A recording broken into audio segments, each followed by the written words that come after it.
হচ্ছে বুনো ফল বলতে পারি, কিন্তু এখন বুনো নয়, এটাও চাষ হয়। এটা বড় জাতের, এটা গোল্ডেন বেরি। আমি আগের দিন দেখিয়েছিলাম আপনাদের, আজকে দেখাবো ফলটা কেমন হয়।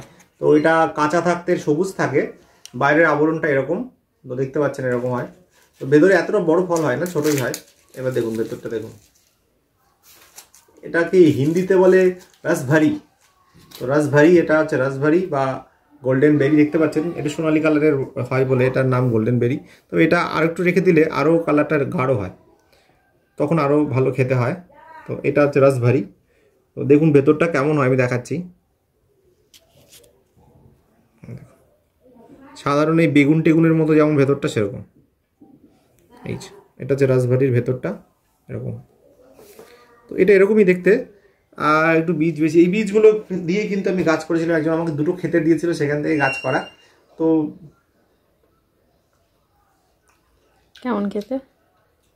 একটু একদম পাড়া হয়েছে, একটু টক ভাবটা আছে, কিন্তু দারুণ খেতে। আমার কাছে খুব ভালো লাগে। কার কাছে কেমন লাগে আমি জানি না, কিন্তু আমার কাছে খুব ভালো লাগে।